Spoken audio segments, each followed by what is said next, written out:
In this video, I talked to Seth Kniep from Just One Dime, the man who transformed his 10 cents into $100,000.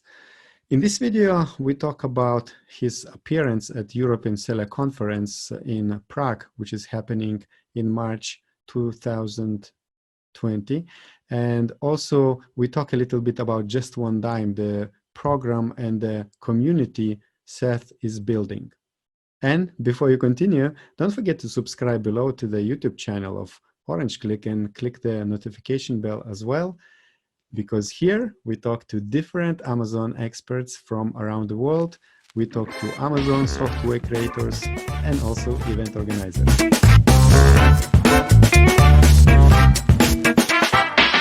Hello, Seth. Could you please introduce yourself and tell us how do you help Amazon sellers?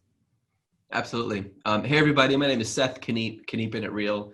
That last name is a term that I learned from someone when I worked for Apple, which is where I used to work. And I left Apple, the richest company in the world, so I could start selling at Amazon. I'm so glad I did. But the reason we call it Kniepin' It Real is we're so tired of all the BS that's online, all the fake gurus, all the promises and claims that, oh, you can do this and this, and it's empty. And we actually teach people how to sell on Amazon from our experience. I, Seth Kniep, sell on Amazon. All of our coaches, we sell on Amazon, and we are profitable. And then we take that knowledge and we teach people how to do it, how to build a legitimate, scalable business. And we talk about all the problems you're going to run into, as well as all the opportunities likewise. So yeah, glad to have you here as a guest, and I'm very honored that you are coming to speak to Prague, to European Seller Conference, which is organized by Orange Klik and my team. So in the conference, which will be happening in March 12th, 13th, 2020, for those who are watching the recording. So you, Seth, will be talking about how to launch profitable products, right? Yes. So it's everybody's dream, and not everybody manages to do that. Can you, is there a formula for that, or why you are so confident to talk about this? Because I'm sure a lot of people are failing. Yeah. Let me first share with you guys my old strategy when I first started selling on Amazon. This is exactly how I would do it. I would get a whole bunch of products. I would buy them from like Walmart or yard sales or Goodwill or Target. I would send them into Amazon. And I would wait. I would send like 3 to 5 to 10 of each. And I would wait to see how long it would take to sell. I didn't know what BSR was. I didn't know what PPC was. I knew nothing. I just would send them in and wait. And this is how I test. This is how I launched. Let's say 9 of them didn't move at all. But if one of them sold within a week, I would say, aha, that's my product. Then I would go try to make a better version of it using a supplier from Alibaba, send that in and sell it. So that was my old launch strategy. It actually was effective, about like 1 out of every 10 products. So it was very costly, very time consuming, and very difficult to do effectively. But that's how I used to launch products. So what I'm going to be talking about at the European Seller Conference is 3 things: V, D, and I. And by V, I mean people, it's visible. People can find it. So if anyone goes online, and let's say the product is this coffee mug, and they search for a Viking coffee mug, it comes up on the first page. It's visible. That means it has to rank. And so I'm going to talk about how to launch a product that ranks. You can have the best product in the world, but if it's on page 677, nobody cares. No one's going to buy it because they can't see it. The next is D, which stands for desirable. In other words, a product that people want. So I can rank well. Okay, my product's on the first page, but do I actually want that product? And if I don't, that means my conversion is really low. It's not going to sell. So not only does the product have to be visible, it has to be desirable, which results in conversions, which results in sales.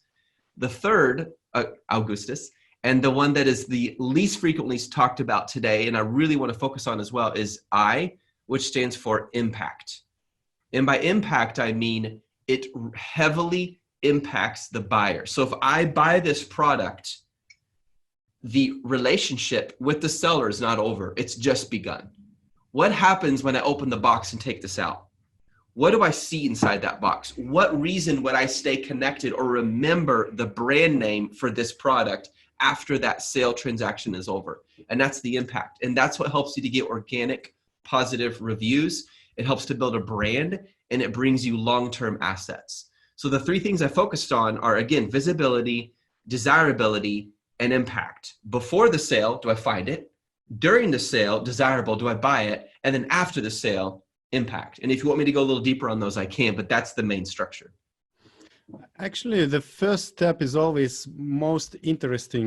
How to find out, this product selection. I'm not an Amazon seller at the moment, but I had 2 times this paralysis problem when I was looking for a product. I thought I want to sell on Amazon, and I couldn't find a product. One day it was because I didn't have a really big budget, no money. Second time I could have budget, but I was struggling for 4 months to find a product. So when you say like this, it sounds so easy, desirable, impactable, but I got this paralysis. How do you have any suggestions to overcome this? Like maybe there is a shortcut or some tips, tricks? Yeah, absolutely. So I think the reason, and that paralysis is very common. It happens to a lot of people. So it's completely normal.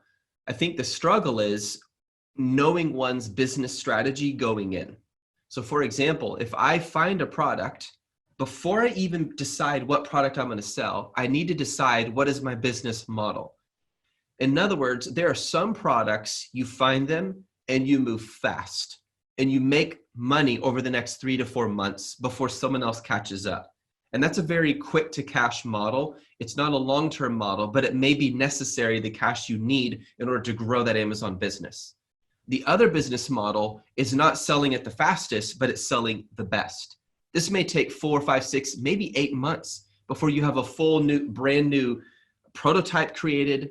You have a new mold created for your product. You've thought about your entire sales funnel. You have a website. You have a long-term plan for brand registry, and you take the long path. So these are 2 different paths. Both of them are completely legitimate. Both of them are very helpful. The reason I talk about this is a lot of time I think in people's minds, they're trying to do both. And it is impossible, in my opinion, to launch the best product the fastest, unless you have hundreds of millions of backup and invested funds to do it. So it is okay to take a long time to get it just right, because your product is so unique. If you take the best path, people don't know what you're going to do. There's no way they're going to know before it's actually launched. And by that time, it's too late for them, because for them to catch up will take a very long time. On the other hand, if you do the faster path to cash model, and what I mean is you find a product, you see an opportunity, and for example, the only thing you might change is the perceived value, not the real value. So the only thing different is maybe your product has beautiful packaging. That's it. And better pictures. That's it. And we know it doesn't take very long for a competitor to catch up with that. Of course they can catch up with that. But by the time you've launched, you've been selling for 2, 3, 4 months, not only do you have a ranking, which then if they do catch up, it's still going to take a long time for them to get ahead because you're already ranking better. You have this long-term sales history.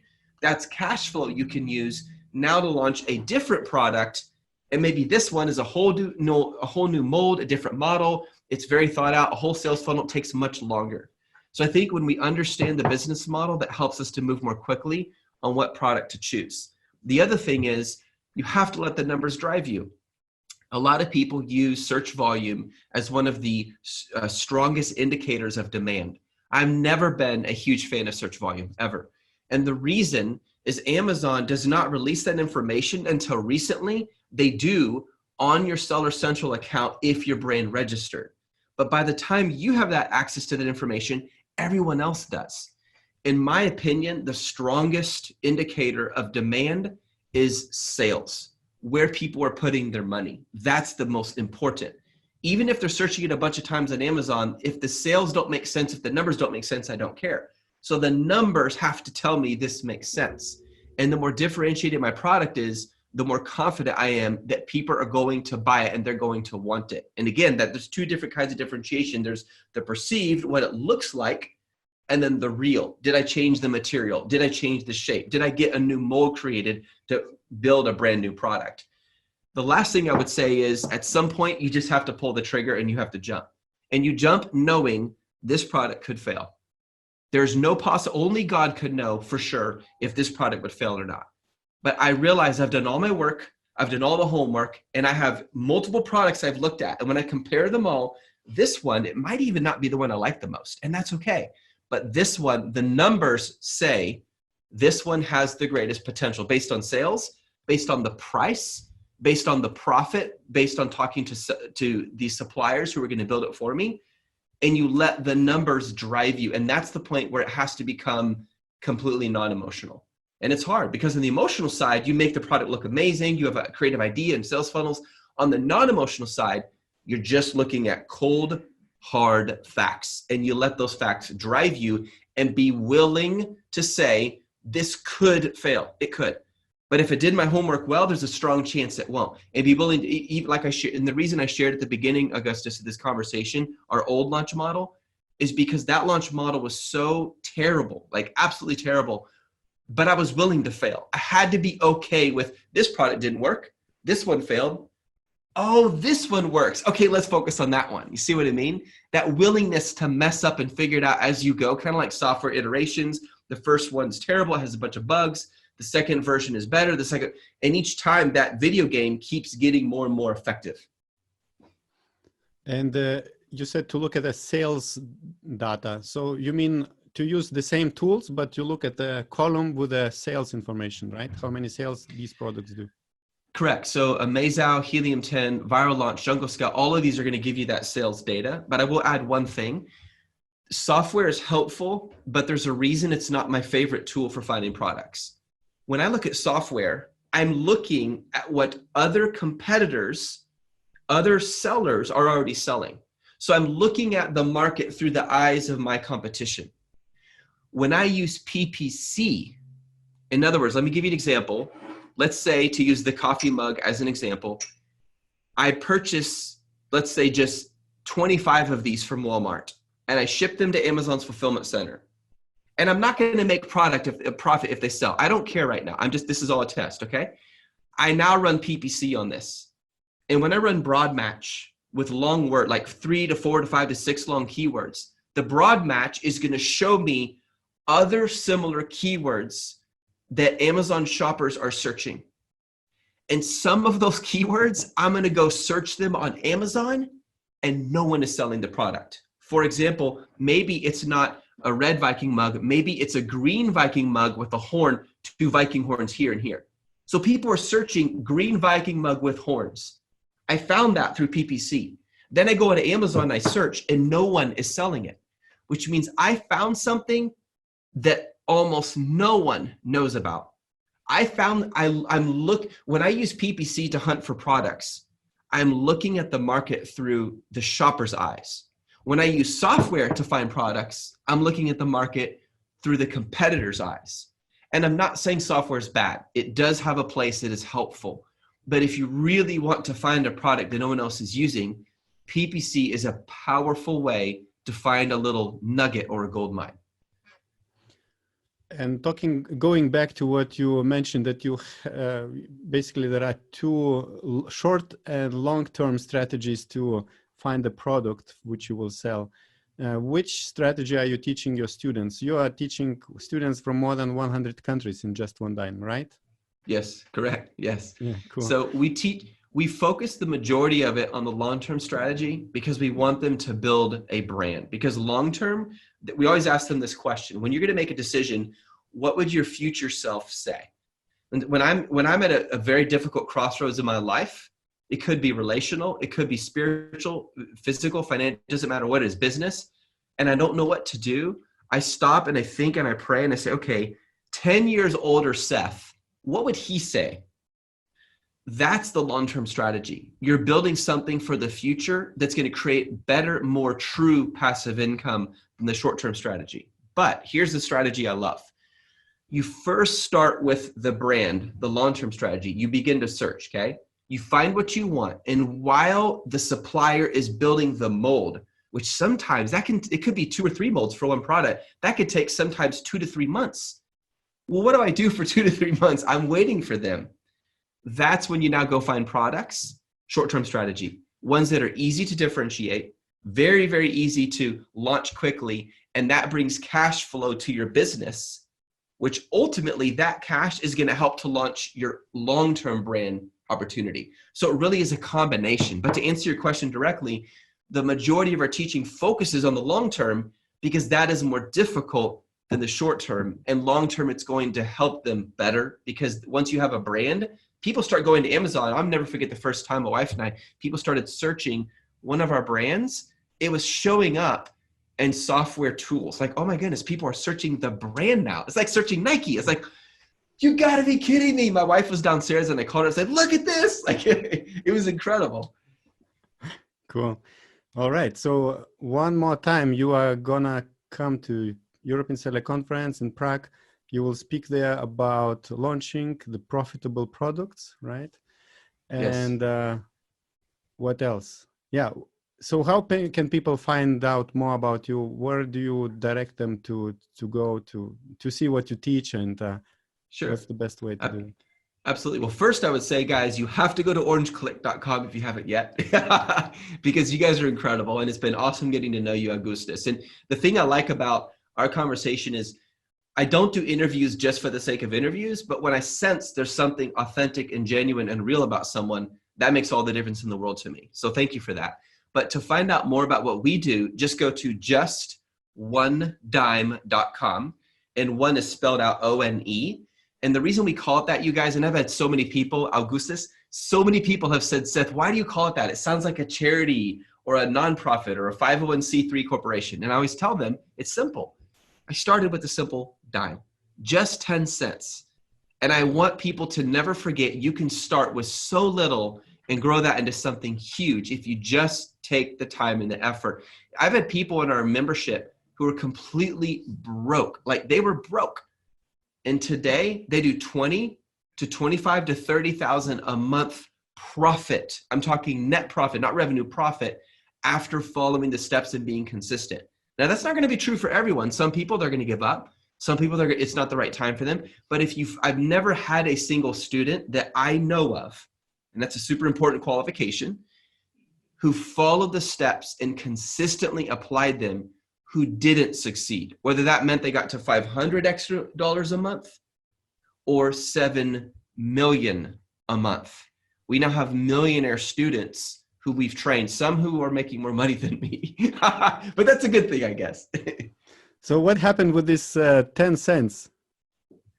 So I had this idea, this is back when I worked for Apple and I was $24,000 in debt. I had this idea that if I took 10 cents, how many times do I have to double it to get to 100,000? You know, earlier in the other interview, you mentioned something like sometimes you get these messages. Well, I felt like God put it on my heart. $100,000 is the goal. I just felt that.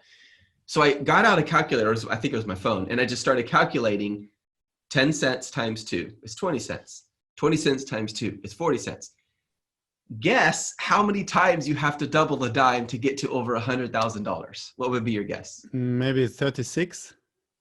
I know that sometimes it's small numbers. Yeah, you're impressive. I've never had someone guess that close ever.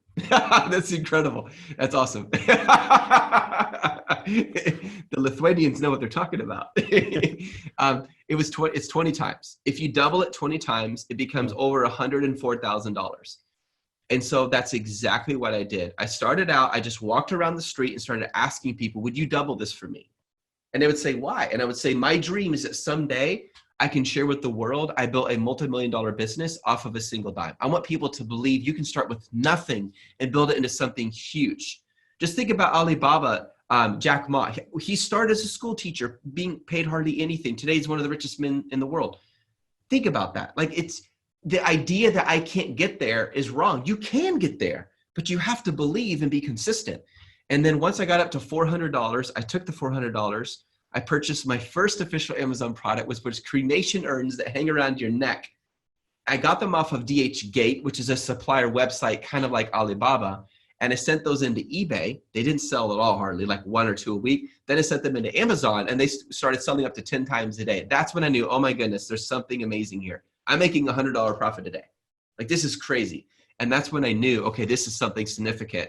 And then I started taking all that money, I just put it right back into the business, right back, and just continued to do that until it grew and grew and grew well beyond 100,000. So who was that person who doubled you 10 cents to 20 cents? Do you remember?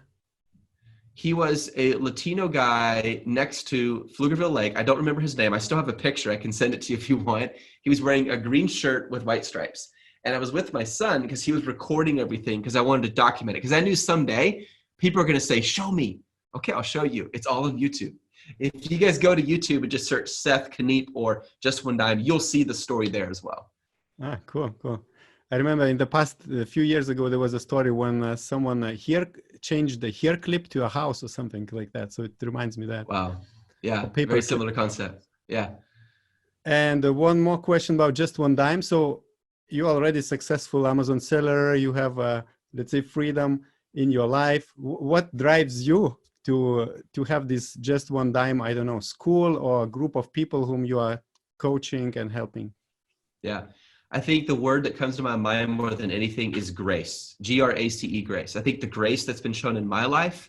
I made many, many mistakes and many bad decisions when I was younger, when I was a teenager, then first got married, then have 4 kids. If you look back, I was not this wonderful father, wonderful husband at all. And so I think the biggest thing for me is, and I think this is why we talked about it being holistic. It's so important. I had to change on a person. It's not, if you can have all the business strategies in the world and all the right tactics and all the right focus, but if there's not a change on the inside, it doesn't work. It falls apart. I had to change. And I believe someone's success is always proportionate to how they are growing on the inside. And what I mean by that is I had to start taking ownership for my mistakes, taking ownership for the hurts I had done, taking ownership for my bad attitude and my complaining and whining and negativity. And that had to that allowed me to be free to believe I could do something different. So I would say the biggest thing was grace. Grace is what motivates me. The grace that God has shown me, the grace my wife and family have shown me, the grace I have to show to myself. It's okay to mess up. Don't feel like it's the end of the world. I grew up, thinking if you make a mistake, you're a bad person. It took me so many years, Augustus, to learn, actually, making mistakes is how I grow. That's how I learn. When I was doing Black Swan yoga with my wife last night, and I'm trying to learn the splits, and I was sweating so badly. If you put your hand on the mat and you tapped it, water would go everywhere. Like it was a puddle of sweat, okay? And I reached down to go into Warrior One position, and my foot slips on the water, and I fell. And it suddenly crossed, and I was in the very front of the class. There's about 40 people. We're all packed really close. And I thought, man, 5 years ago, I would have felt embarrassed. I didn't feel embarrassed at all. Why? Because it's okay to make mistakes. We have to mess up. And grace allows you to make mistakes. The question is not, make mistakes, it doesn't matter. Am I learning and growing through those mistakes? And once we embrace that, even when you launch a product that fails, I still launch products that fail, Augustus. Not nearly as common, but every now and then.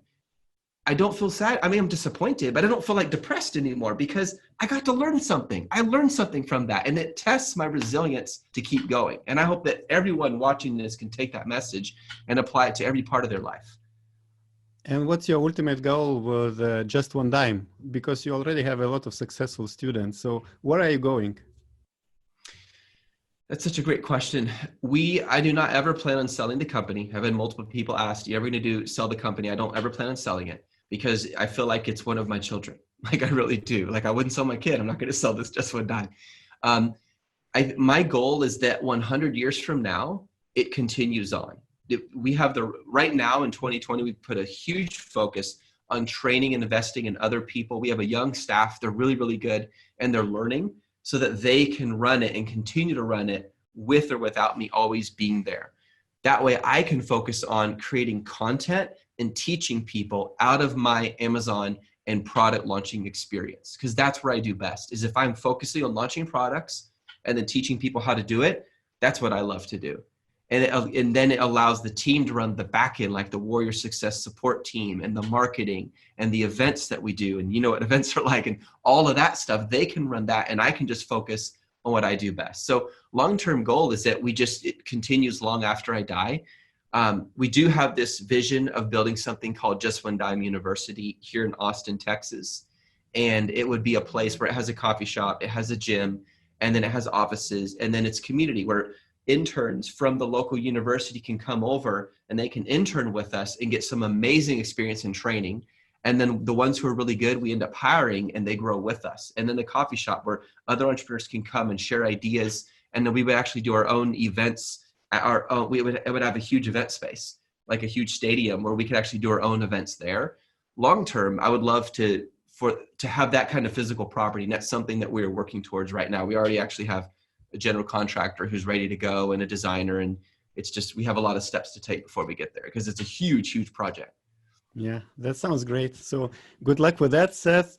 Everyone who wants to see what Seth is doing, so go to justonedime.com. You will see links also below. We will link also the YouTube channel, which is a great free resource. I think even I was watching like 1 or 2 years some of your videos, and I was thinking, wow, it's so nice because every time you are giving so much information. Thank you. Is this channel for beginners or also for advanced sellers? What do you think? It's beginner to intermediate. Most advanced sellers are going to find that in our membership. So the way our membership is structured is you go from beginning to advanced step by step, and you get far more, about 10 times the in-depth content that you'll ever find on YouTube. YouTube is between beginner and intermediate, medium level, but we don't go super advanced on YouTube. We save that for our membership. Yeah, cool. Perfect. Thank you very much, Seth, and see you soon in Europe, and good luck in your business. Bye-bye. Thank you, Augustus. Take care.